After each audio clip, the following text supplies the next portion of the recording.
श्रवणत्वगादीन् प्राणान्नमो भगवते पुरुषाय तुभ्यं भवति दुर्भावादिडमोकोऽपि वाग्मी जडमितिरपि जन्तुर्जायते प्राज्ञमूलिः सकलवचनचेतो देवता भारती सा मम वचसि धत्तां सन्निधिं मानसे च ततो विद्याविरक्त्यादिसद्गुणौघाकरानहं वादिराजगुरून् वन्दे हयग्रीवपदाश्रयान् पूज्याय राघवेन्द्राय सद्धर्मरताय च भजतां कल्पवृक्षाय नमतां कामधेनवे ब्रह्मचर्यहरिप्रेमसुविद्यावादशालिनः इष्टदां कष्टहर्तॄन्नः विद्यामान्यान् मुनीन् नुमः श्रीगुरुभ्यो नमः।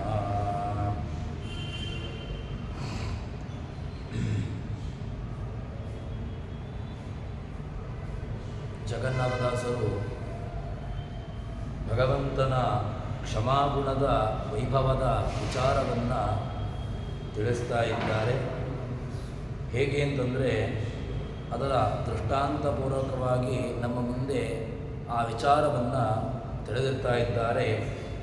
ಪಾಪಕರ್ಮವ ಸಹಿಸುವರೆ ಲಕ್ಷ್ಮೀಪತಿಗೆ ಸವರಾದ ದಿವಿಜರ ನೀ ಪಯೋಜ ಭವಾಂಡದೋಳ ಆವಲ್ಲಿ ನಾ ಕಾಣೆ ಗೋಪಗುರುವಿನ ಮಡದಿ ಭೃಗು ನಗ ಚಾಪ ಮೊದಲಾದವರು ಮಾಡಿದ ಮಹಾಪರಾಧಗಳೆಣಿಸಲೇ ಕರುಣಾಸಮುದ್ರ ಹರಿ ಭಗವಂತನಿಗೆ ಕೊಟ್ಟಂತಹ ವಿಶೇಷಣ ಅದು ಕರುಣಾಸಮುದ್ರ ಅಂತ. ಯಾಕೆ ಅಂತಂದರೆ ಮಹಾಪರಾಧಗಳನ್ನು ಮಾಡಿರತಕ್ಕಂಥವರು ಕೆಲವರಿದ್ದಾರೆ. ಯಾರೆಲ್ಲ ಅಂತಂದರೆ ಅದನ್ನು ಜಗನ್ನಾಥದಾಸರು ಹೇಳುತ್ತಾರೆ. ಗೋಪ ಅಂದರೆ ಯಾರು ಗೋಪಗುರುವಿನ ಮಡದಿ ಮೊದಲಿಗೆ ನಂದಗೋಪ, ಅದರಲ್ಲಿ ಗೋ ಅಂತ ಹೇಳಿದರೆ ಸ್ವರ್ಗ, ಆ ಸ್ವರ್ಗದಂತೆ ಇರತಕ್ಕಂತಹ ಅದನ್ನು ಪಾಲಯತಿ ಆ ಇಂದ್ರನು ಮತ್ತು ಗೋಪಾಲಕರು ಇವರಿಗೆ ಇಂದ್ರ ಮಾಡಿರತಕ್ಕಂತಹ ಯಾವುದು ಅನೇಕ ರೀತಿಯಿಂದಾಗಿ ಅವರಿಗೆ ತಾನು ಉಪಟಳವನ್ನು ಕೊಡಬೇಕು ಅಂತ ಹೇಳಿಕೊಂಡು ಸೊಂಡಿಲಿನ ಆಕಾರದಲ್ಲಿರತಕ್ಕಂತಹ ಮಳೆಯನ್ನು ತಾನು ಆ ಗೋಪುರದಲ್ಲಿ ಭರಿಸಿದ. ಅದರಿಂದಾಗಿ ಏನಾಯಿತು ಅಂತಂದರೆ ಅವನು ಮಾಡಿರತಕ್ಕಂತಹ ಅಪರಾಧ ಅದು ವಾಸ್ತವಿಕವಾಗಿ ಅಲ್ಲಿ ಕೃಷ್ಣ ಇದ್ದ. ಆದರೂ ಕೂಡ ಕೃಷ್ಣರಿದ್ದರೂ ಕೂಡ ಆ ಇಂದ್ರ ಏನು ಮಾಡಿದ ಅಂತಂದರೆ ಅನೇಕ ರೀತಿಯಾಗಿರುವ ನಂದಗೋಪರಿಗೆ ಉಪದ್ರವವನ್ನು ನೀಡಿದ. ಅದರಿಂದಾಗಿ ಅವನಿಗೆ ಭಗವಂತ ಅಲ್ಲಿ ಏನಾಯಿತು ಗೋವರ್ಧನೋದ್ಧರಣ ಅಂತ ಅಲ್ಲಿ ಆ ಮಳೆಯನ್ನು ಸುರಿಸಿದ್ದರಿಂದಾಗಿ ತನ್ಮೂಲಕವಾಗಿ ಆ ಗೋವರ್ಧನವನ್ನು ಪರ್ವತವನ್ನು ಉದ್ಧಾರ ಮಾಡಿದ. ಅದರಿಂದಾಗಿ ಅಲ್ಲಿ ಗೋವರ್ಧನೋದ್ಧರಣ ಅಂತ ಇಂದ್ರ ಮಾಡಿರತಕ್ಕಂತಹ ಅಪರಾಧವನ್ನು ಭಗವಂತ ಕ್ಷಮಿಸಿದ. ಅದಾದ ಮೇಲೆ ಬೃಹಸ್ಪತ್ಯಾಚಾರ್ಯರ ಪತ್ನಿ ತಾರೆ ಅವಳು ಚಂದ್ರನ ಗಮನವನ್ನು ಮಾಡಿದ್ಲು. ಅದಾದ ಮೇಲೆ ಭಗವಂತ ಏನು ಮಾಡಿದ ಅಂತ ಕೇಳಿದರೆ ಅಲ್ಲಿ ಅವಳನ್ನು ಉದ್ಧಾರ ಮಾಡಿದ. ಹೀಗೆ ಅದಾದ ಮೇಲೆ ಭಗವಂತನ ವಕ್ಷಸ್ಥಲಕ್ಕೆ ಭೃಗು ಮಹರ್ಷಿಗಳು ಒದ್ರು. ಆ ಒದ್ದದ್ದನ್ನು ಕೂಡ ಭಗವಂತ ಏನು ಮಾಡಿದ ಅದನ್ನು ಕ್ಷಮಿಸಿದ. ಹೀಗೆ ಗೋಪಗುರುವಿನ ಮಡದಿ ಭೃಗು ನಗ ಚಾಪ ಮೊದಲಾದವರು ಇವೇ ಮೊದಲಾದವರು ಮಾಡಿರತಕ್ಕಂತಹ ಮಹಾಪರಾಧಗಳು ಅದೆಲ್ಲವನ್ನೂ ಕೂಡ ಭಗವಂತ ಏನು ಮಾಡಿದ ಅಂತಂದರೆ ಕ್ಷಮಿಸಿದ. ಅದನ್ನು ಉದ್ಧಾರ ಮಾಡಿದ. ಅದನ್ನು ಏನು ಅವರು ಮಾಡಿರತಕ್ಕಂತಹ ಅಪರಾಧಗಳನ್ನು ತಾನು ಯಾವ ಕಾರಣಕ್ಕೂ ಕೂಡ ಅದನ್ನು ಮನಸ್ಸಿಗೆ ಹಾಕಿಕೊಳ್ಳದೆ ಅವರನ್ನು ಉದ್ಧಾರ ಮಾಡಿರತಕ್ಕಂಥವನು ಭಗವಂತ. ಹೀಗೆ ಜಗನ್ನಾಥದಾಸರು ಭಗವಂತ ಕರುಣಾಸಮುದ್ರ ಇರತಕ್ಕಂಥವನು ಎಂಬುದಾಗಿ ಹೇಳ್ತಾರೆ. ಅದಾದ ಮೇಲೆ ಗೀತಾಭಾಷ್ಯದಲ್ಲಿ ಬರತಕ್ಕಂತಹ ಒಂದು ಮಾತನ್ನು ಹೇಳ್ತಾರೆ. ಅಪಿಚೇ ಸುದುರಾಚಾರ ಭಜತೆ ಮನನ್ಯಭಾಕ್ ಸಾಧುರೇವ ಸಮಂತವ್ಯ ಸಮ್ಯಕ್ ವ್ಯವಸತೋ ಹಿ ಸಹ. ಅವನ ಆಚಾರಗಳು ದುರಾಚಾರವಾಗಿದ್ದರೂ ಕೂಡ ಅವನು ಅನನ್ಯವಾಗಿ ನನ್ನನ್ನು ತುಂಬ ಇಷ್ಟದಿಂದಾಗಿ ಯಾರು ಭಜಿಸ್ತಾನೋ ಅವನು ಏನು ಮಾಡ್ತಾನೆ, ಸಾಧುರೇವ ಸಮಂತವ್ಯ, ಅವನು ಒಳ್ಳೆಯವನು ಎಂಬುದಾಗಿಯೇ ನಾವು ಅವನನ್ನು ತಿಳ್ಕೊಳ್ಬೇಕು ಎಂಬುದಾಗಿ ಗೀತೆಯ ಮಾತನ್ನು ಕೂಡ ನಮ್ಮ ಮುಂದೆ ತೆರೆದಿಡುತ್ತಾರೆ. ಅದಾದ ಮೇಲೆ ಮುಂದೆ ಜಗನ್ನಾಥದಾಸರು ಹೇಳ್ತಾರೆ ಏನು ಅಂತಂದರೆ, ಭಗವಂತನಿಗೆ ಭಕ್ತಾಪರಾಧ ಸಹಿಷ್ಣು ಅಂತ. ಏನೆಲ್ಲ ಕರ್ಮಗಳಿದೆಯೋ ಅದೆಲ್ಲ ಕರ್ಮಗಳನ್ನು ಕೂಡ ಭಗವಂತ ನಮ್ಮನ್ನು ಮಾಡಿಸಿ ತನ್ಮೂಲಕವಾಗಿ ಅದರಲ್ಲಿ ಯಾವುದನ್ನು ಬಿಟ್ಟು ಬಿಡ್ಬೋದು, ಪ್ರಾರಬ್ಧ ಕರ್ಮಗಳನ್ನು ನಿಸ್ಸಜ್ಞಾನಾದೇವ ಪರೀಕ್ಷೆಯ ಅಂತ. ಪ್ರಾರಬ್ಧ ಕರ್ಮವನ್ನು ಒಂದು ಬಿಟ್ಟು ಉಳಿದದ್ದೆಲ್ಲವೂ ಕೂಡ ಜ್ಞಾನದಿಂದಾಗಿ ಅದು ನಾಶವಾಗಿದೆ ಎಂಬುದಾಗಿ ಆಚಾರ್ಯರ ಅಣುಭಾಷ್ಯದ ಮಾತನ್ನು ನೆನಪಿಸಿಕೊಂಡು ಅದಾದ ಮೇಲೆ ಮುಂದೆ ಹೇಳ್ತಾರೆ ಜಗನ್ನಾಥದಾಸರು ಮುಂದಿನ ಪದ್ಯದಲ್ಲಿ ಏನು ಹೇಳ್ತಾರೆ ಅಂತ ಕೇಳಿದರೆ, ಭಗವಂತನ ನಾಮ ಉಂಟಲ್ವ ಅದು ಎಂತಹದ್ದು ಅಂತ ಕೇಳಿದರೆ, ಗಂಗೆಗಿಂತಲೂ ಕೂಡ ಗಂಗೆ ನಾವು ಅದರಲ್ಲಿ ಮಿಂದಾಗ ನಮ್ಮನ್ನು ಶುದ್ಧಿಗೊಳಿಸ್ತದೆ.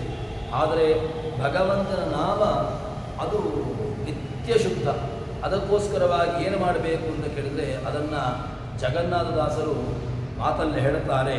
ಅಂಗುಟಾಗ್ರದಿ ಜನಿಸಿದ ಅಮರತರಂಗಿಣಿಯು ಲೋಕತ್ರಯಗಳ ಅಘ ಹಿಂಗಿಸುವಳ ವ್ಯಾಕೃತ ಅವ್ಯಾಕೃತಾಕಾಶಾನಂತ ವ್ಯಾಪಿಸಿದ ಈ ಇಂಗಡಲ ಮಗಳು ಅಡೆಯ ಗೋಪಾಂಗ ಅಳಿಪ್ಪ ಅನಂತ ಸುಮಂಗಳ ಪದನಾಮ ಪಾವನ ಮಾಡ್ಪದೇನಿರುವುದು.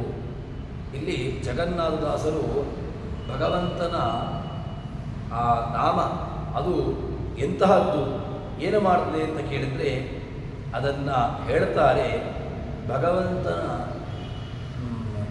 ಪಾದದಿಂದಾಗಿ ಹುಟ್ಟಿರತಕ್ಕಂತಹದ್ದು ಗಂಗೆ. ಯಾಕೆ ಆ ಬ್ರಹ್ಮಾಂಡ ಕಟಾಹಕ್ಕೆ ಭಗವಂತನ ಅಂಗುಷ್ಟ ತಾಗಿ ಅದರಿಂದಾಗಿ ಆ ಗಂಗೆ ಪ್ರವಾಹದಂತೆ ಹರಿದು ಬಂದು ತನ್ಮೂಲಕವಾಗಿ ಅವಳು ದೇವಗಂಗೆ ಅಂತ ಅಂದರೆ ಅನಿಸಿಕೊಂಡಿರತಕ್ಕಂಥವಳು.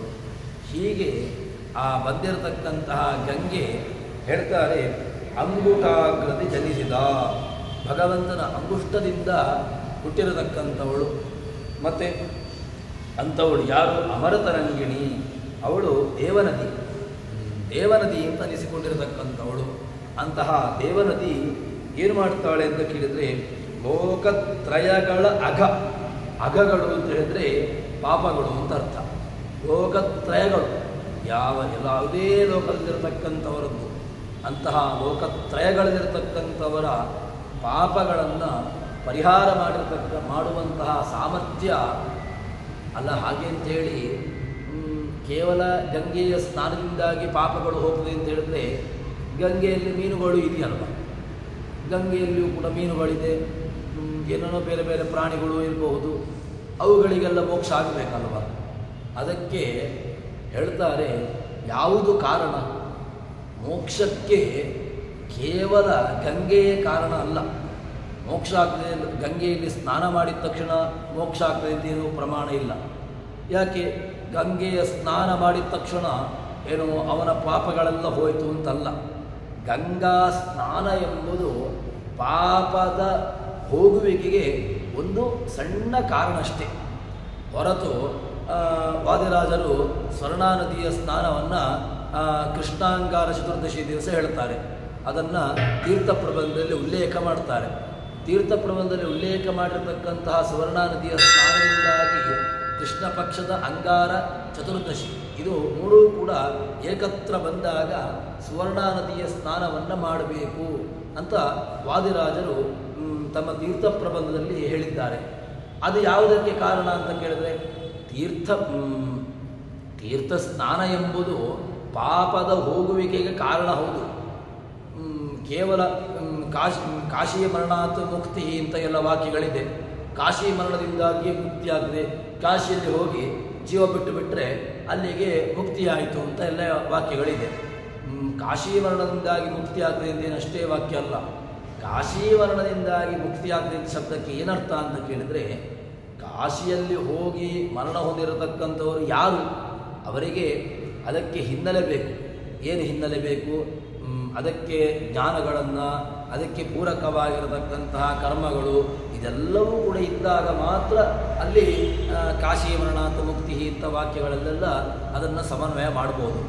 ಮತ್ತು ಅಷ್ಟೇ ಅಲ್ಲದೆ ಇನ್ನೂ ಇದೇ ಈಗ ಹೇಳುವುದು ಅಂತಾದರೆ, ಈಗ ಗಂಗೆಯಲ್ಲಿರತಕ್ಕಂಥ ಇತರ ಜಲಚರ ಪ್ರಾಣಿಗಳು, ಆ ಜಲಚರ ಪ್ರಾಣಿಗಳೆಲ್ಲವೂ ಕೂಡ ಮೋಕ್ಷಕ್ಕೆ ಹೋಗಬೇಕಲ್ವ ಅಂತ ಹೇಳಿದರೆ, ಅಲ್ಲಿ ಜಲಚರ ಪ್ರಾಣಿಗಳಿಗೆ ಮೋಕ್ಷವಾಗ್ತದೆ ಅಂತ ಹೇಳಿದರೆ ಯಾವಾಗ ಏನು ಮೋಕ್ಷ ಅಂತ, ಆ ಜ್ಞಾನ. ನೀವು ತೀರ್ಥಸ್ನಾನದಲ್ಲಿ ತೀರ್ಥಸ್ನಾನವನ್ನು ಮಾಡಬೇಕು ಅಂತಾದರೆ ಆ ತೀರ್ಥಸ್ನಾನದಲ್ಲಿರತಕ್ಕಂತಹ ಮಹತ್ವ, ತೀರ್ಥದ ಮಹತ್ವ, ಆ ಸ್ನಾನದ ಮಹತ್ವ, ತೀರ್ಥಕ್ಷೇತ್ರದ ಮಹತ್ವ, ಇದೆಲ್ಲವನ್ನೂ ಕೂಡ ತಿಳ್ಕೊಂಡಾಗ ಮಾತ್ರ ಆವಾಗ ಆ ಸ್ನಾನ ಅದು ಪುಣ್ಯಪ್ರದವಾಗಲಿಕ್ಕೆ ಸಾಧ್ಯ. ಅದೇ ರೀತಿಯಾಗಿ ಇಲ್ಲಿ ಹೇಳ್ತಾರೆ, ಏನು ದೇವಗಂಗೆ ಅವಳು 3 ಲೋಕದ ಪಾಪಗಳನ್ನು ಪರಿಹಾರ ಮಾಡ್ತಾಳೆ. ಯಾಕೆ ಪರಿಹಾರ ಮಾಡ್ತಾಳೆ, ಹೇಗೆ ಪರಿಹಾರ ಮಾಡ್ತಾಳೆ ಅಂತಂದರೆ, ಅದಕ್ಕೆ ಸರಿಯಾಗಿರತಕ್ಕಂತಹ ಜ್ಞಾನ ಬೇಕು. ಕೇವಲ ಜ್ಞಾನವಿಲ್ಲದೆ ಇರತಕ್ಕಂತಹ, ಜ್ಞಾನಶೂನ್ಯವಾಗಿರತಕ್ಕಂತಹದ್ರಿಂದಾಗಿ ಪಾಪಗಳು ನಾಶವಾಗ್ತದೆ ಅಂತ ಹೇಳಿದರೆ ಇಲ್ಲವೇ ಇಲ್ಲ. ಮತ್ತು ಅದನ್ನು ಪಾಪಗಳು ಹೋಗಬೇಕು ಅಂತಾದರೆ ಅದಕ್ಕೆ ಮುಖ್ಯ ಕಾರಣ ಏನು ಅಂತಂದರೆ, ಅದಕ್ಕೆ ಅವಶ್ಯಕವಾಗಿ ಬೇಕಾಗಿರತಕ್ಕಂತಹದ್ದು ಜ್ಞಾನ ಎಂಬುದನ್ನು ನಾವು ತಿಳ್ಕೊಳ್ಬೇಕು. ಲೋಕತ್ರಯಗಳ ಅಗ ಹಿಂಗಿಸುವಳ ಅವ್ಯಾಕೃತಾಕಾಶ ಅಂತ ವ್ಯಾಪಿಸಿದ ಅವಳ ವ್ಯಾಪ್ತಿ, ಯಾರ್ದು ಗಂಗೆಯ ವ್ಯಾಪ್ತಿ ಇಲ್ಲಿಯ ತನಕ ಇದೆ ಅಂತ ಕೇಳಿದರೆ ತುಂಬ ಅದು ಅವ್ಯಾಕೃತ ಆಕಾಶ ಪರ್ಯಂತ ಅಲ್ಲಿಯ ತನಕ ಅವಳ ವ್ಯಾಪ್ತಿ. ಅದಾದ ಮೇಲೆ ಇಂಗಡಲ ಮಗಳೊಡೆಯ ಅನಂಗ ಉಪಾಂಗ ಹೇಳ್ತಾರೆ. ಆ ಲಕ್ಷ್ಮೀಪತಿಯಾಗಿರತಕ್ಕಂತಹ ಭಗವಂತ ಅವನ ಅಂಗ ಉಪಾಂಗಗಳಲ್ಲಿ ಇರುವಂತಹ ನಿರ್ಮಲವಾಗಿರತಕ್ಕಂತಹ ಆ ಅನಂತ ಸನ್ಮಂಗಲವನ್ನು, ಒಳ್ಳೆಯ ಮಂಗಳಪ್ರದವಾಗಿರತಕ್ಕಂತಹ ನಾಮ, ಅಂತಹ ಭಗವಂತನ ನಾಮ ಮಂಗಳಪ್ರದ ನಾಮ. ಭಗವಂತನ ನಾಮ ಅಂತ ಹೇಳಿದರೆ ಅದು ಮಂಗಳ. ಯಾಕೆ? ಭಗವಂತನ ಯಾವ ನಾಮಗಳು ಕೂಡ ಅದು ಕೇವಲ ಹೆಸರಿಗೋಸ್ಕರವಾಗಿ ಇರುವಂತಹದ್ದು ಇಲ್ಲವೇ ಇಲ್ಲ. ಕೇವಲ ಒಂದು ನಾಮಕೆ ವಾಸ್ತೆ ಅಂತ ಹೇಳ್ತೇವಲ್ವ, ಆ ರೀತಿಯಾಗಿರತಕ್ಕಂತಹ ಹೆಸರು ಭಗವಂತನಿಗಿಲ್ಲ.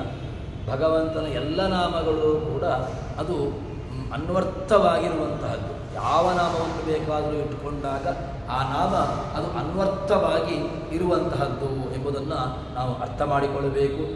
ಹೀಗೆ ಆ ಭಗವಂತನ ನಾಮ ಅನಂತ ಮಂಗಳಪ್ರದ ನಾಮ. ಅಂತಹ ಪಾವನ ಮಾಡ್ಪದೆ, ನಮ್ಮನ್ನು ಶುದ್ಧಿಗೊಳಿಸತಕ್ಕಂತಹ ನಾಮ ಅದು ಭಗವಂತನ ನಾಮಗಳು ಎಂಬುದಾಗಿ ಹೇಳುತ್ತಾರೆ.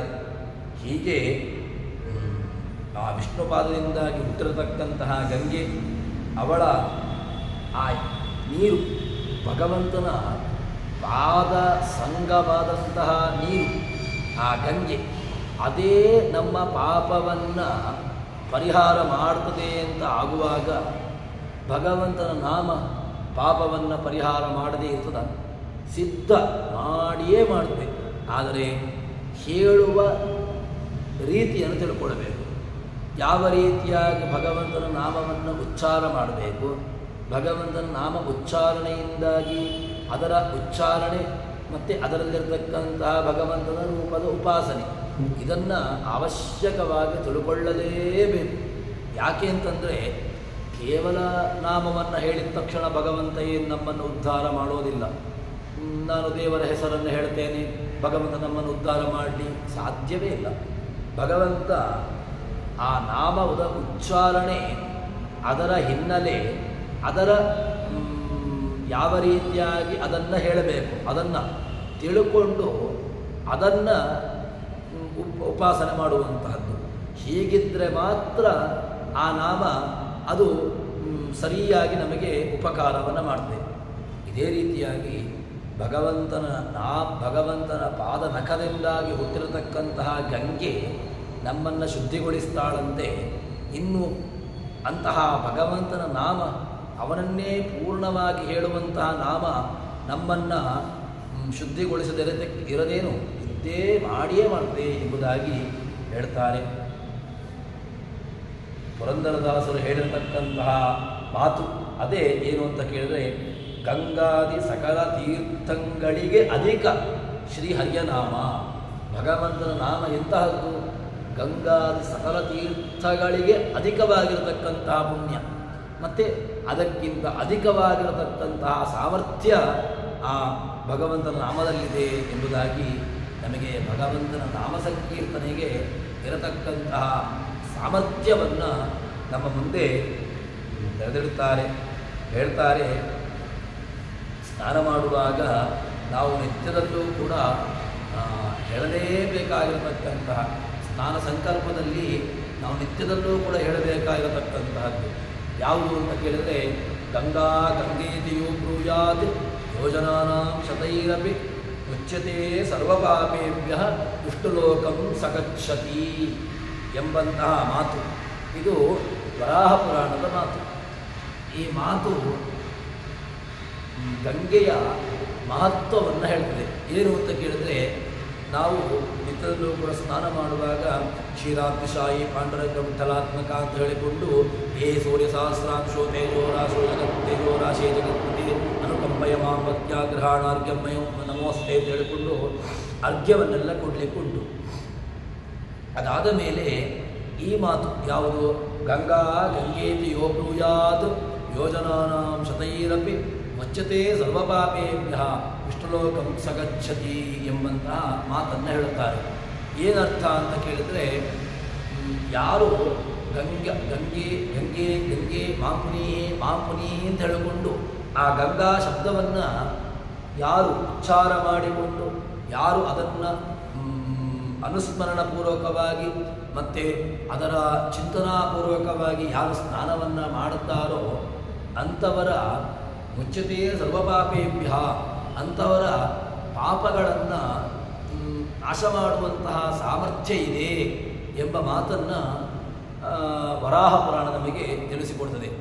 ಇನ್ನು ಭಗವಂತನ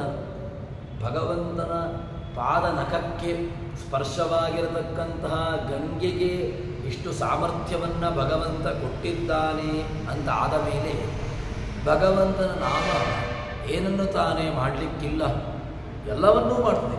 ಏನು ಮಾಡಬೇಕು? ನಮಗೆ ನಮ್ಮಲ್ಲಿರತಕ್ಕಂತಹ ಪಾಪಗಳು, ನಮಗೆ ಇರತಕ್ಕಂತಹ ಕೊರತೆಗಳು, ನಮ್ಮಲ್ಲಿರತಕ್ಕಂತಹ ಏನು ಬೇಕುಗಳು, ಅದೆಲ್ಲವನ್ನೂ ಕೂಡ ಕೊಡುವಂತಹ ಸಾಮರ್ಥ್ಯ ಭಗವಂತನ ನಾಮಕ್ಕಿದೆ ಅಂತ ಎಂಬುದಾಗಿ ವರಾಹ ಪುರಾಣದ ಮಾತನ್ನು ಇಲ್ಲಿ ಉಲ್ಲೇಖ ಮಾಡ್ತಾರೆ.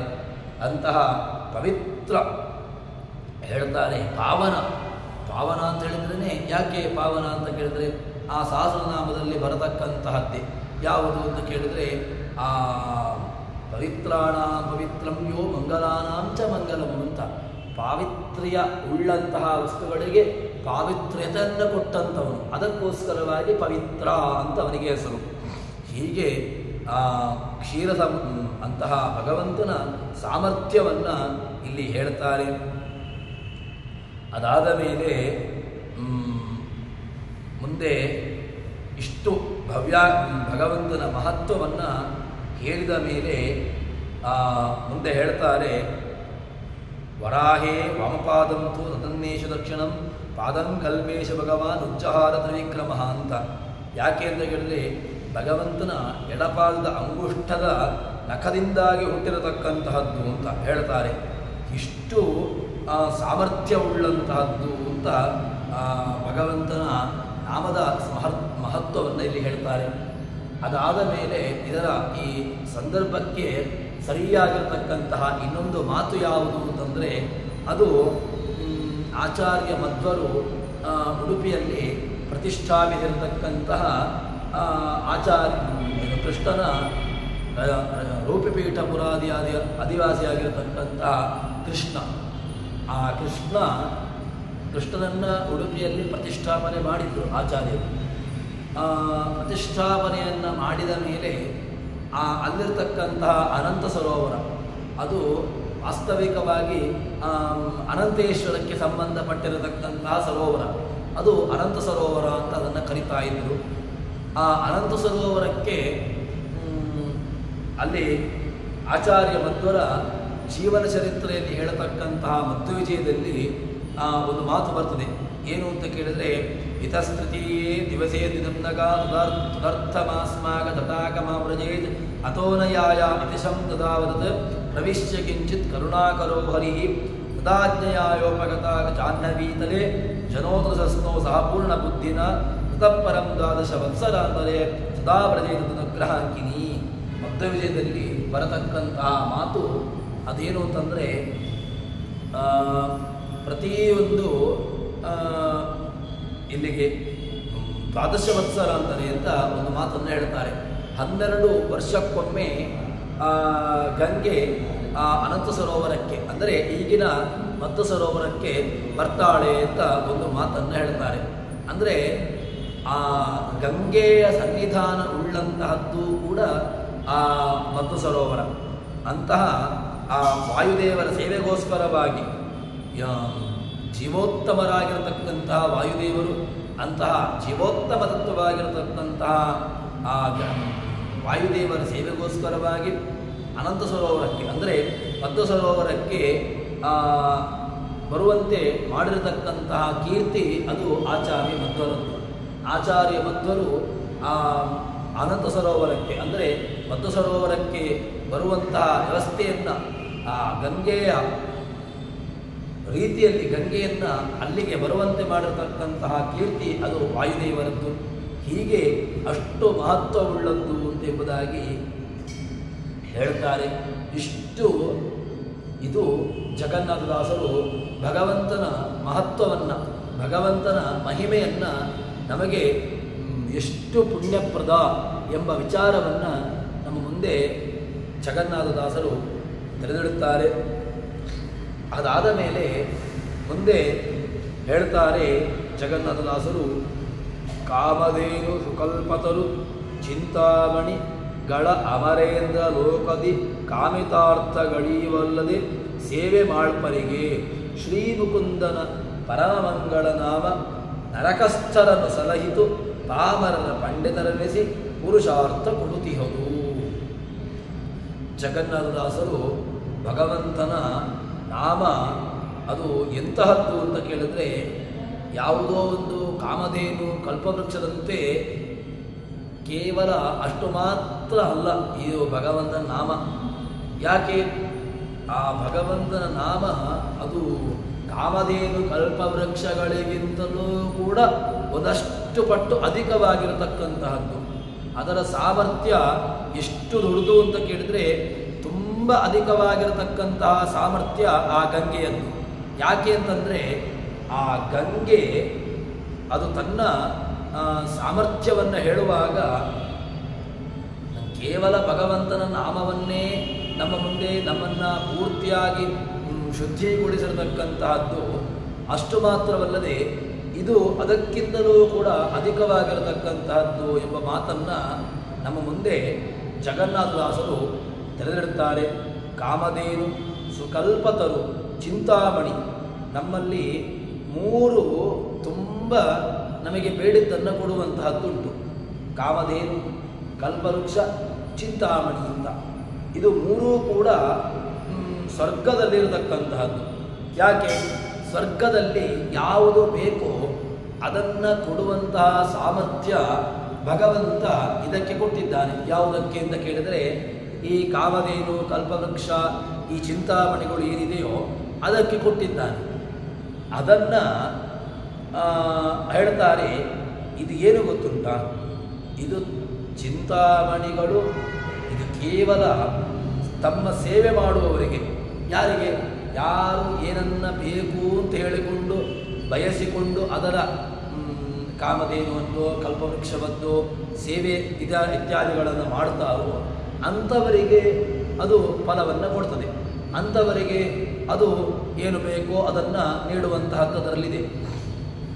ಆದರೆ ಈ ಭಗವಂತನನ್ನು ಕಾಮಿತಾರ್ಥಗಳು ಇವವು ಅಲ್ಲದೆ ಸೇವೆ ಮಾಡುವವರಿಗೆ ಯಾರಿಗೆ ಈ ಮೂರುಗಳು ಯಾವುದು ಕಾಮಧೇನು ಕಲ್ಪವೃಕ್ಷ ಚಿಂತಾಮಣಿಗಳು ಯಾರು ಅದರ ಸೇವೆಯನ್ನು ಮಾಡ್ತಾರೋ ಅಂಥವರಿಗೆ ಮಾತ್ರ ಅದು ಏನು ಅನುಗ್ರಹ ಮಾಡ್ತದೆ. ಯಾರಿಗೆ ಯಾವುದು ಬೇಕು ಅದರಿಗೆ ಕೊಡ್ತದೆ, ಇತರರಿಗೆ ಕೊಡೋದಿಲ್ಲ. ಆದರೆ ಶ್ರೀ ಮುಕುಂದನ ಪರಮಂಗಳ ನಾಮ ಭಗವಂತನ ಮುಕುಂದ ಮೋಕ್ಷಪ್ರದನಾಗಿರತಕ್ಕಂಥ ಭಗವಂತನ ನಾಮ ಉಂಟಲ್ವ, ಅದು ಏನು ಗೊತ್ತುಂಟ? ಅದು ಸಾಮಾನ್ಯ ಅಲ್ಲ. ಅದು ಪೂರ್ತಿ ನಮ್ಮನ್ನು ಇಲ್ಲಿಯ ತನಕ ಪರಮಮಂಗಳ ನಾಮ ನರಕದಲ್ಲಿದ್ದರೂ ಕೂಡ ಅದು ರಕ್ಷಣೆ ಮಾಡುವಂತಹ ಸಾಮರ್ಥ್ಯವುಳ್ಳದ್ದು. ಭಗವಂತನ ನಾಮ ಅದು ಸಾಮಾನ್ಯ ಅಲ್ಲ. ಭಗವಂತನ ನಾಮ ಎಂತಹದ್ದು ಅಂತ ಕೇಳಿದ್ರೆ ಯಾರನ್ನು ಬೇಕಾದರೂ ಕೂಡ ಅನುಗ್ರಹ ಮಾಡುವಂತಹ ಸಾಮರ್ಥ್ಯ ಅದಕ್ಕಿದೆ. ಶ್ರೀ ಮುಕುಂದನ ಪರಮಮಂಗಳ ನಾಮ ನರಕಸ್ಥರನ್ನು ಸಲಹಿತು ಅಂತ ಒಂದು ಮಾತನ್ನು ಹೇಳ್ತಾರೆ. ಏನು ಅಂತ ಕೇಳಿದರೆ ಅದನ್ನು ಬ್ರಹ್ಮಾಂಡ ಪುರಾಣ ಒಂದು ಮಾತನ್ನು ಹೇಳ್ತದೆ. ಏನು ಅಂತ ಕೇಳಿದರೆ ಶಿಲಾಮಾರುಹ್ಯ ಮಹತೀ ವೇಳಾಮಾದಾಯ ಸ್ವನ ಸಟಗೋ ಹರಿನಾಮಾನಿ ವೃಷೈರ್ಮುಚ್ಛೈರ್ಮುದಾನ್ವಿತಃ ತಚ್ಛ್ರುತ್ವಾ ನರಕಸ್ಥಾತೆ ಹರೇರ್ನಾಮಾಮೃತಂ ಶುಭಂ ಮುಕ್ತಾಸ್ತು ಯಾತನಾಸ್ಥಾನಾತ್ ಮುಕ್ತ ಪಾಪಾಶ್ಚ ಎಂಬಂತಹ ಮಾತನ್ನು ಇಲ್ಲಿ ಹೇಳ್ತಾರೆ. ಅಂದರೆ ಆ ಭಗವಂತನ ಆ ವಾಯುಪುರಾಣ ಯಾರು ನರಕದಲ್ಲಿರತಕ್ಕಂಥವರನ್ನೂ ಕೂಡ ಅನುಗ್ರಹ ಅವರನ್ನೂ ಕೂಡ ಉದ್ಧಾರ ಮಾಡಿರತಕ್ಕಂತಹ ಭಗವಂತನ ನಾಮ ಎಂಬುದಾಗಿ ಹೇಳ್ತಾರೆ. ಆ ಕಾಮಧೇನು ಕಲ್ಪವೃಕ್ಷ ಅದು ಯಾರಿಗೆ? ಅದು ಕೇವಲ ದೇವಲೋಕದಲ್ಲಿದ್ದರೆ ಮಾತ್ರ. ದೇವಲೋಕದಲ್ಲಿ ಉಂಟು, ಯಾರು ಅಲ್ಲಿ ಅದರ ಸೇವೆಯನ್ನು ಮಾಡ್ತಾರೆ ಅವರಿಗೆ ಅನುಗ್ರಹ ಮಾಡ್ತದೆ, ಆಯಿತು. ಇನ್ನು ಭಗವಂತನ ನಾಮ ಅಂಥದ್ದಲ್ಲಪ್ಪ. ಭಗವಂತನ ನಾಮ ಕೇವಲ ನಿಮ್ಮ ಯಾವುದು ಚಿಂತಾಮಣಿಯೋ ಕಾಮಧೇನುವೋ ಕಲ್ಪವೃಕ್ಷವೋ ಅದು ದೇವಲೋಕದಲ್ಲಿ ಉಂಟು, ಅವರಿಗೆ ಮಾತ್ರ ಅನುಗ್ರಹ ಮಾಡ್ತದೆ, ಅವರನ್ನು ಉದ್ಧಾರ ಮಾಡ್ತದೆ. ಆದರೆ ಭಗವಂತನ ನಾಮ ಹಾಗಲ್ಲ. ಯಾರನ್ನು ಬೇಕಾದರೂ ಎಲ್ಲಿದ್ದರೂ ಕೂಡ ಯಾರನ್ನು ಬೇಕಾದರೂ ಕೂಡ ಅನುಗ್ರಹ ಮಾಡುವಂತಹ ಸಾಮರ್ಥ್ಯ ಉಂಟು ಅದಕ್ಕೆ. ಅಷ್ಟು ಅದಕ್ಕೆ ಸಾಮರ್ಥ್ಯಭರಿತವಾಗಿರತಕ್ಕಂತಹದ್ದು. ನರಕದಲ್ಲಿದ್ದವರನ್ನು ಕೂಡ ಅವರನ್ನು ಉದ್ಧಾರ ಮಾಡುವಂತಹ ಸಾಮರ್ಥ್ಯ ಭಗವಂತನ ನಾಮಕ್ಕಿದೆ ಅಂತ ಎಂಬುದಾಗಿ ಇಲ್ಲಿ ಹೇಳ್ತಾರೆ. ಗೋವಿಂದ ನಾರಾಯಣ ವಾಸುದೇವ ಮುಕುಂದ ಕೃಷ್ಣಾಚ್ಯುತ ಮಾಧವೀತಿ ನೃಸಿಂಹದೇವೇಶ ಹರೇ ಮುರಾರೇ ರಮೇಶ ಲೋಕೇಶ ಜಗನ್ನಿವಾಸ ಅಂತ ಹೇಳಿಕೊಂಡು ಭಗವಂತನನ್ನು ವಾಯುಪುರಾಣ ಕೊಂಡಾಡ್ತೆ. ಏನು ಅಂತ ಕೇಳಿದ್ರೆ ತಕ್ಷಣಾತ್ ಪುಷ್ಪಕಾರೂಢ ದಿವ್ಯರೂಪ ಮನೋರಮಾ ಭಗವಂತನ ನಾಮವನ್ನು ಯಾರು ಹೇಳಿದ್ರೋ ಅವರು ಎಲ್ಲಿದ್ದವರು ಸಜಗವು ಹರಿನಾಮಾನಿ ಎಲ್ಲ ಅವರು ಇಲ್ಲಿದ್ದರೂ ಕೂಡ ನರಕದಲ್ಲಿದ್ದವರು ಕೂಡ ಎಲ್ಲರೂ ಕೂಡ ಭಗವಂತನ ಅನುಗ್ರಹಕ್ಕೆ ಒಳಗಾಗಿ ಅವರು ಮುಕ್ತರಾಗಿ ಬಿಟ್ಟರು ಎಂಬಂತಹ ಒಂದು ದೊಡ್ಡ ಕೊಡುಗೆಯನ್ನು ಭಗವಂತನ ನಾಮಕ್ಕಿರತಕ್ಕಂತಹ ಸಾಮರ್ಥ್ಯವನ್ನು ನಮ್ಮ ಮುಂದೆ ತೆರೆದಿಡುತ್ತಾರೆ. ಅದರ ವಿಚಾರವನ್ನು ಹೇಳ್ತಾರೆ. ಭಕ್ತೇನ ಪಠಿನಂ ನಾಮ ಯಭಕ್ತೇನ ಶ್ರುತಂ ಯದಿ ಪಾಪ ನಿರ್ಹರಣೇನೈವ ಸಮರ್ಥಂ ಭವತಿ ಧ್ರುವಂ ಅಂತ. ಎಲ್ಲಿಯ ತನಕ ಸಾಮರ್ಥ್ಯ ಅಂತ ಕೇಳಿದರೆ ಯಾಂತ್ರಿಕವಾಗಿರತಕ್ಕಂತಹದ್ದು ಆಗುವುದಿಲ್ಲ. ಏನು ಒಳ್ಳೆಯ ರೂಪದಲ್ಲಿ ಹೇಗೆ ನೀವು ಅದನ್ನು ಉಚ್ಚಾರಣೆ ಮಾಡುವಾಗ ಅದರಲ್ಲಿ ಸ್ವಲ್ಪ ಆದರೂ ಕೂಡ ನಾನು ಮೊದಲಿಗೆ ಒಂದು ವಿಚಾರವನ್ನು ಹೇಳಿದ್ದೆ. ಏನು ಅಂತ ಕೇಳಿದ್ರೆ ನಾವು ದೇವರ ನಾಮವನ್ನು ಹೇಳುವುದು ಎಲ್ಲಿಂದ ಹೇಳಬೇಕು ಅಂತ ಕೇಳಿದ್ರೆ ಹಾರ್ದವಾಗಿ ಅಂತ, ಅಂದರೆ ಹೃತ್ಸಂಬಂಧಿಯಾಗಿ ಹೇಳಬೇಕು ಅಂತ ನಿಯಮ. ನಾವು ಹೃತ್ಸಂಬಂಧಿಯಾಗಿ ಹೇಳಬೇಕು ಅಂತ ಕೇಳಿದ್ರೆ ಹಾರ್ದಿಕವಾಗಿ ಇಂಥ ಶಬ್ದಕ್ಕೆ ಏನರ್ಥ ಅಂತ ಕೇಳಿದ್ರೆ ಹೃದಯಪೂರ್ವಕವಾಗಿ ಬರಬೇಕು. ಯಾವುದೋ ಒಂದು ಲೌಕಿಕವಾಗಿರತಕ್ಕಂತಹ ದೃಷ್ಟಾಂತವನ್ನು ಹೇಳುವುದು ಅಂತಾದರೆ ಯಾವುದೋ ಒಂದು ಕಾರ್ಯಕ್ರಮಕ್ಕೆ ಯಾರನ್ನೋ ಒಬ್ಬನನ್ನು ಕರೆದಾಗ ಕಾಟಾಚಾರಕ್ಕೆ ಕರೆದರೆ ಅವನೇ ನಮ್ಮ ಮನೆಗೆ ಬರೋದಿಲ್ಲ. ಇನ್ನು ಭಗವಂತ ಅವರನ್ನು ನಾವು ಕರೀಬೇಕು ಅಂತಾದರೆ ಯಾವ ರೀತಿಯಾಗಿ ಕರೀಬೇಕು? ಹಾರ್ದವಾಗಿ ಕರೀಬೇಕು. ಹಾರ್ದವಾಗಿ ಅಂತ ಹೇಳಿದರೆ ಹೃದಯಪೂರ್ವಕವಾಗಿ ಒಳಗಿರತಕ್ಕಂತಹ ಸ್ನೇಹಪೂರ್ವಕವಾಗಿ, ಒಳಗಿರತಕ್ಕಂತಹ ಭಕ್ತಿಪೂರ್ವಕವಾಗಿ, ಆ ಭಕ್ತಿಯ ಜೊತೆಗೆ ಪ್ರೀತಿಪೂರ್ವಕವಾಗಿ ಇದೆಲ್ಲವನ್ನು ಜೊತೆಗಿಟ್ಟುಕೊಂಡು ಇದನ್ನು ಅಳವಡಿಸಿಕೊಂಡು ನಾವು ದೇವರನ್ನು ಕರೆದೆವು ಅಂತ ಹೇಳಿದರೆ ಆವಾಗ ಭಗವಂತ ನಮಗೆ ಅನುಗ್ರಹವನ್ನು ಮಾಡ್ತಾನೆ ಅಂತ. ಅದೇ ವಿಚಾರವನ್ನು ಗರುಡ ಪುರಾಣ ನಮಗೆ ಹೇಳುವಂತಹದ್ದು. ಭಕ್ತೇನ ಪಠಿತಂ ನಾಮ ಹ್ಯವಕ್ತೇನ ಶ್ರುತಂ ಯದಿ ಪಾಪನಿರ್ಹರಣೇನೈವ ಸಮರ್ಥಂ ಭವತಿ ಧ್ರುವಂ. ಭಗವಂತನ ನಾಮೋಚ್ಚಾರಣೆಯಿಂದಾಗಿ ಕೇವಲ ಯಾಂತ್ರಿಕವಾಗಿರತಕ್ಕಂತಹ ನಾಮೋಚ್ಚಾರಣೆ ಆಗೋದಿಲ್ಲ. ದೇವರನ್ನು ನಾವು ಏನೋ ಹೆಸರಿಂದ ಕರೀತೇವೆ, ಅದನ್ನು ಕರೆಯುವಾಗ ಅದನ್ನು ಕಿಂಚಿತ್ತಾಗಿ ಚಿಂತನಪೂರ್ವಕವಾಗಿ, ಯಾಕೆ ಆ ಚಿಂತನೆ, ಆ ಏನು ಶಬ್ದದ ಅರ್ಥ ಅದನ್ನು ನಾವು ಅರ್ಥೈಸಿಕೊಂಡಾಗ ಮಾತ್ರ ಅಲ್ವಾ. ಯಾವುದೇ ವಿಚಾರ ಲೌಕಿಕವಾಗಿ ಒಬ್ಬ ವಿದ್ಯಾರ್ಥಿ ಇದ್ದಾನೆ ಎಂದಿಟ್ಟುಕೊಂಡ್ರೆ, ವಿದ್ಯಾರ್ಥಿ ಒಂದು ವಿಚಾರವನ್ನು ನಾವು ಅಧ್ಯಾಪಕರಾಗಿರ್ತಕ್ಕಂಥವರು ಏನು ಮಾಡ್ತೇವೆ, ವಿದ್ಯಾರ್ಥಿಗಳಿಗೆ ಪಾಠವನ್ನು ಮಾಡ್ತೇವೆ. ವಿದ್ಯಾರ್ಥಿಗಳಿಗೆ ಪಾಠವನ್ನು ಮಾಡಿದಾಗ ಆ ವಿದ್ಯಾರ್ಥಿ ಏನು ಮಾಡಬೇಕು ಅಂತ ಕೇಳಿದರೆ ಅದನ್ನು ಅವನು ಸರಿಯಾಗಿ ಗಮನ ಕೊಟ್ಟು ಕೇಳಬೇಕು.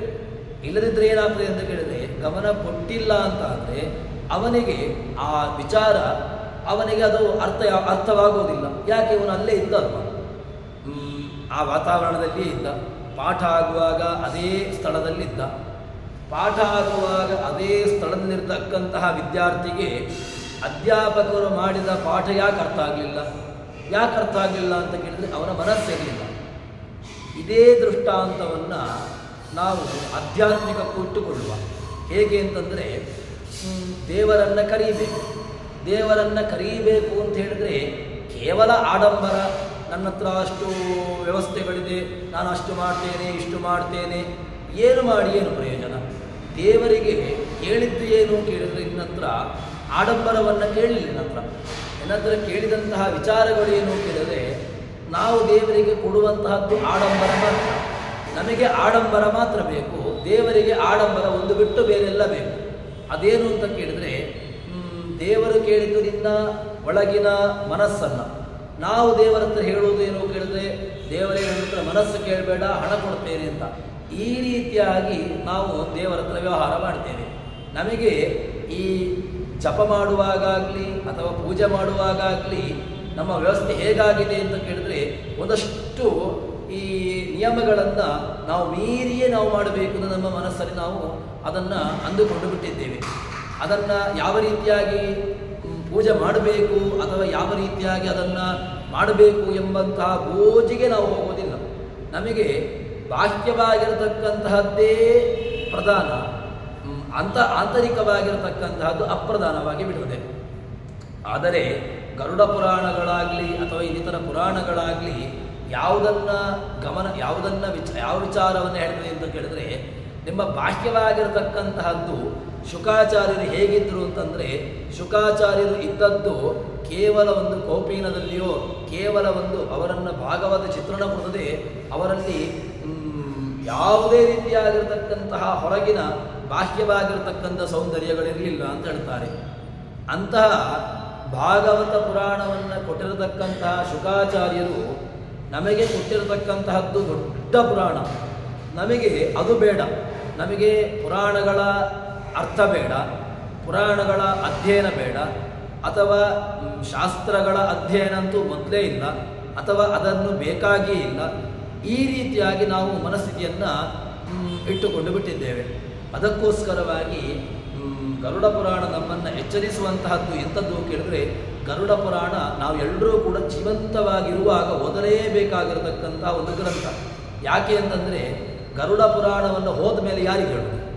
ಹೋದ ಮೇಲೆ ಕೇಳುವವರು ಯಾರು ಅಂತ ಪ್ರಶ್ನೆ. ಇದ್ದವರು ಕೇಳಬೇಕಷ್ಟೇ. ಇದ್ದವರು ಕೇಳಿ ಆದರೂ ಮಾಡುವುದೇನು ಅಂತ ಪ್ರಶ್ನೆ. ಅವರಿಗೂ ಬೇಕಾಗಿಲ್ಲ. ಅದರಿಂದಾಗಿ ಗರುಡ ಪುರಾಣ ಇದ್ದಾಗ ಕೇಳಬೇಕು, ಜೀವಂತ ಇದ್ದಾಗ ಕೇಳಬೇಕಾಗಿರತಕ್ಕಂಥ ಒಂದು ಪುರಾಣ. ಅದೀಗ ನಮ್ಮಲ್ಲಿ ಏನಾಗಿದೆ ಅಂದರೆ, ಗರುಡ ಪುರಾಣ ಹೋದ ಮೇಲೇ ಕೇಳಬೇಕು ಅಂತ ಆಗಿಬಿಟ್ಟಿದೆ. ಗರುಡ ಪುರಾಣವನ್ನು ನಾವು ಓದಬೇಕು. ಯಾಕೆ ಓದಬೇಕು ಅಂತ ಕೇಳಿದ್ರೆ, ಅದರ ವಿಚಾರಗಳನ್ನು ಸ್ವಲ್ಪ ಆದರೂ ಕೂಡ ನಮ್ಮನ್ನು ಎಚ್ಚರಿಸ್ತದೆ.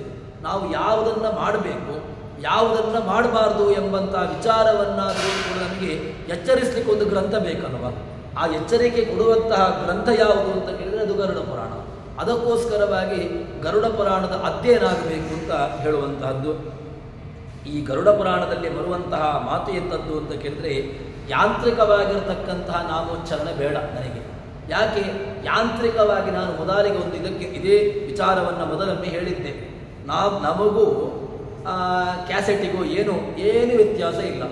ಯಾಕೆ ಅಂತ ಕೇಳಿದರೆ, ಕ್ಯಾಸೆಟು ಕೂಡ ಬಡ್ಕೊಳ್ತದೆ, ನಾವು ಕೂಡ ಬಡ್ಕೊಳ್ತೇವೆ. ಏನು ಹೇಳಿದ ದೇವರ ಸ್ಮರಣೆ, ದೇವರನ್ನು ಸ್ತೋತ್ರ ಮಾಡ್ತಾ ಇರ್ತಾನೆ. ಅದರ ಒಂದು ಶಬ್ದದ ಅರ್ಥವನ್ನು ಒಂದು ದಿವಸ ಆದರೂ ಕೂಡ ನಾವು ಅದನ್ನು ಚಿಂತನೆ ಮಾಡಿದರೆ ಇಷ್ಟೊತ್ತಿಗೆ 1000 ಅರ್ಥಗಳು ನಮಗೆ ಜಿತವಾಗಿ ಹೋಗ್ತಿತ್ತು. ವಿಷ್ಣು ಸಹಸ್ರನಾಮದಲ್ಲಿ ಬರುವಂತಹ ಸಹಸ್ರನಾಮಗಳು ಅದರ ಒಂದೊಂದು ಶಬ್ದಗಳನ್ನು ಒಳ್ಳೆಯ ರೀತಿಯಲ್ಲಿ ನಾವು ಅದನ್ನು ಅರ್ಥೈಸಿಕೊಂಡು ಬಂದೆವು ಅಂತ ಹೇಳಿದರೆ, ಭೂತಕೃತ್ ಭೂತಭೃದ್ಭಾವೋ ಭೂತಾತ್ಮ ಭೂತಭಾವನಾ ಭೂತಾತ್ಮ ಪರಮಾತ್ಮ ಚ ಮುಕ್ತಾನ ಪರಮಾಗತಿ. ಇದನ್ನು ಒಂದೊಂದು ಶಬ್ದವನ್ನು ದಿವಸಕ್ಕೆ ಒಂದೊಂದು ರೀತಿಯಾಗಿ ನಾವು ಅರ್ಥೈಸಿಕೊಂಡು ಬರುವ, ಒಂದೊಂದು ಶಬ್ದಗಳನ್ನು ನೋಡುವ ಸಾಕು. ಯಾಕೆ ಅಂತ ಕೇಳಿದ್ರೆ, ಮಧ್ವಜದಲ್ಲಿ ಹೇಳುವಂತಹ ಮಾತು ಎಂತಂದು ಕೇಳಿದರೆ, ಸ್ತ್ರರ್ಥತಾಂ ಶತಶ ವಿತದಶಾರ್ಥಂ ಭಾರತವನ್ನು ಶತಾರ್ಥಮಿ ಸ್ಯಾತ್ ವೈಷ್ಣವಂ ಪದ ಸಹಸ್ರತಯಂ ಅಂತ. ವಿಷ್ಣು ಸಹಸ್ರನಾಮದ ಒಂದೊಂದು ಶಬ್ದಗಳಿಗೆ 1000 ಅರ್ಥಗಳು ಉಂಟು ಅಂತ ಹೇಳ್ತಾರೆ. ಮತ್ತು ವೇದಗಳಿಗೆ 3 ರೀತಿಯಾಗಿರತಕ್ಕಂತಹ ಅರ್ಥ ಉಂಟು ಅಂತ ಹೇಳ್ತಾರೆ. ಮಹಾಭಾರತಕ್ಕೆ 100 ಅರ್ಥಗಳು ಉಂಟು ಅಂತ ಹೇಳ್ತಾರೆ. ಇದೆಲ್ಲವನ್ನೂ ಕೂಡ ನಮ್ಮ ಜೀವಮಾನದಲ್ಲಿ ಆ 100 ಅರ್ಥವನ್ನು 1000 ಅರ್ಥವನ್ನು ನಾವು ಒಂದು ಅರ್ಥವನ್ನು ನೋಡ್ಲಿಕ್ಕೆ ಹೋಗೋದಿಲ್ಲ. 1000 ಅರ್ಥಗಳು ದೂರತೋಪಾಸ್ತ ಅಂತ, ಅಂದರೆ ಅದನ್ನು ಮುಟ್ಟೋದೇ ಇಲ್ಲ ನಾವು. ಕಡೆಯ ಪಕ್ಷ ಒಂದೊಂದು ಅರ್ಥಗಳನ್ನಾದರೂ ಕೂಡ ನಮ್ಮ ಜೀವಮಾನದಲ್ಲಿ ಅದನ್ನು ಒಂದು ದಿವಸಕ್ಕಾದರೂ ಕೂಡ ಒಂದು ನಾಮ, ದೇವರ ವಿಷ್ಣು ಸಹಸ್ರನಾಮದ ಒಂದು ನಾಮವನ್ನು ಇವತ್ತು ನಾನು ನೋಡ್ತೇನೆ. ವಿಶ್ವ, ನಾಳೆ ವಿಷ್ಣು, ನಾಡ್ದು ಷಟ್ಕಾರ, ನಾಡ್ದು ಭೂತ ಭವ್ಯ ಭವತ್ ಪ್ರಭುವು, ಭೂತಕೃತ್. ಈ ಒಂದೊಂದು ಶಬ್ದಗಳನ್ನು ಒಂದೊಂದು ಅರ್ಥವನ್ನು ನಾವು ಚಿಂತನೆ ಮಾಡಿದರೂ ಕೂಡ ನಮಗೆ ಅನೇಕ ವಿಧವಾಗಿರತಕ್ಕಂತಹ ಅನುಗ್ರಹಕ್ಕೆ ಕಾರಣವಾಗಿದೆ. ಯಾಕೆ ಅಂತ ಕೇಳಿದರೆ, ದೇವರ ನಾಮದ ಸಾಮರ್ಥ್ಯವನ್ನೇ ಹಿಂದೆ ಬೇಕಾದಷ್ಟು ವಿಚಾರಗಳನ್ನು ತಿಳಿಸಿಕೊಟ್ಟಿದೆ. ಅದಕ್ಕೋಸ್ಕರವಾಗಿ ಆ ಸರ್ವತಾ ಅಗಹರಂ ವಿಷ್ಣೋರ್ ನಾಮ ತದ್ಭಕ್ತಿಪೂರ್ವಕಂ ಅಭಕ್ತ್ಯೋದಾಹತಂ ನೈವ ಫಲದಾತ್ರ ಭವಿಷ್ಯತಿ ಹೇಳ್ತಾರೆ. ಸರ್ವತಾ ಅಗಹರಂ, ಎಲ್ಲ ರೀತಿಯಿಂದಲೂ ಕೂಡ ಅಘಗಳು ಅಂತ ಹೇಳಿದ್ರೆ ಪಾಪಗಳು ಅಂತ ಅರ್ಥ. ಅಮರ ಶಬ್ದವನ್ನು ಅಮರಕಾರ ನಮಗೆ ಅಗ ಶಬ್ದಕ್ಕೆ ಅರ್ಥವನ್ನು ಹೇಳ್ತಾನೆ. ಕಲುಷಂ ಮೃಜನೈನೋಘ ಅಂಭೋ ದುರಿತ ದುಷ್ಕೃತಂ, ಇದು ಅಮರಸಿಂಹ ನಮಗೆ ಕೊಟ್ಟಿರತಕ್ಕಂತಹದ್ದು. ಅದಕ್ಕೋಸ್ಕರವಾಗಿ ಆ ಅಗಗಳು ಅಂತ ಹೇಳಿದರೆ ಪಾಪಗಳು ಅಂತ ಅರ್ಥ. ಆ ಪಾಪಗಳ ನಾಶಗಳು, ಪಾಪ ನಾಶ ಆಗುವಂತಹದ್ದು ಎಲ್ಲಿಂದ ಅಂತ ಕೇಳಿದ್ರೆ ವಿಷ್ಣೋರ್ ನಾಮ, ಭಗವಂತನ ನಾಮ. ಅದನ್ನು ಹೇಗೆ ಹೇಳಬೇಕು? ತತ್ ಭಕ್ತಿಪೂರ್ವಕಂ, ಭಕ್ತಿ ಬೇಕು. ಭಕ್ತಿ ಅಂತ ಹೇಳಿದ್ರೆ ನಮಗೂ ಗೊತ್ತಾಗೋದಿಲ್ಲ. ಅದಕ್ಕೆ ಪುನಃ ಡೆಫಿನೇಷನ್ ನೋಡಿಕೊಂಡು ಹುಡುಕೊಂಡು ಹೋಗಬೇಕು. ನಮಗೆ ಭಕ್ತಿ ಶಬ್ದದ ಡೆಫಿನೇಷನ್ ಕೂಡ ನಮಗೆ ಗೊತ್ತಿಲ್ಲ. ಭಕ್ತಿ ಅಂತ ಹೇಳಿದರೆ ಕಣ್ಣು ಮುಚ್ಚಿ ಕೂತ್ಕೊಳ್ಳೋದು. ಕಣ್ಣು ಮುಚ್ಚಿ ಕೂತ್ಕೊಂಡ್ರೆ ಏನು ಗೊತ್ತಾಗ್ತದೆ? ಏನೂ ಗೊತ್ತಾಗೋದಿಲ್ಲ. ಇಡೀ ಊರು ತುಂಬ ಶಬ್ದಗಳು ಕೇಳಿದ್ರೆ ಊರು ತುಂಬ ನಮಗೆ ಆ ವಿಚಾರಗಳು ನಮ್ಮ ಮನಸ್ಸಲ್ಲಿ ಬಾಧಿಸ್ಲಿಕ್ಕೆ ಶುರುವಾಗ್ತದೆ. ಆದರೆ ಹೇಳ್ತಾರೆ ತದ್ಭಕ್ತಿಪೂರ್ವಕಂ, ಭಗವಂತನ ನಾಮವನ್ನು ನೀವು ಭಕ್ತಿಪೂರ್ವಕವಾಗಿ ಹೇಳಬೇಕು. ಅಭಕ್ತ್ಯೋದಾಹೃತಂ, ನೀನು ಅಭಕ್ತರಾಗಿದ್ದುಕೊಂಡು ಹೇಳಿದರೆ ಆಗೋದಿಲ್ಲ. ಒಳ್ಳೆಯ ನೈವ ಬಲದ ಭವಿಷ್ಯತಿ, ಅಭಕ್ತನಾಗಿದ್ದರೂ ಕೂಡ ಅವನು ಅದನ್ನು ಚೆನ್ನಾಗಿ ಅದನ್ನು ಹೇಳಿದ ಅಂತ ಹೇಳಿದರೆ ಅವನಿಗೂ ಕೂಡ ಅನುಗ್ರಹಕ್ಕೆ ಕಾರಣವಾಗಿದೆ ಎಂಬಂತಹ ಮಾತನ್ನು ನಮ್ಮ ಮುಂದೆ ಜಗನ್ನಾಥದಾಸರು ಭಗವಂತನ ಮಹತ್ವದ ಬಗ್ಗೆ, ಭಗವಂತನ ನಾಮದ ಬಗ್ಗೆ ನಮ್ಮ ಮುಂದೆ ತಿಳಿದಿಡುತ್ತಾರೆ. ಆ ರೀತಿಯಾಗಿ ಭಗವಂತನ ನಾಮವನ್ನು, ಭಗವಂತನ ನಾಮ ಚಿಂತನೆಯನ್ನು ನಡೆಸೋಣ ಅಂತ ಹೇಳುವಲ್ಲಿ ಹರಿಪ್ರಿಯತ ಶ್ರೀಕೃಷ್ಣಾರ್ಪಿತಮಸ್ತು. ಸರ್ವಣ ಸಂಪೂರ್ಣ ಸರ್ವದೋಷ ವಿರ್ಜಿತ ಪ್ರೀತಾಮೃತೇವಾನಂ ವಿಷ್ಣುರ್ಮೇ ಪರಮಸ್ವರತ್. ಶ್ರೀಕೃಷ್ಣಾರ್ಪಿತಮಸ್ತು.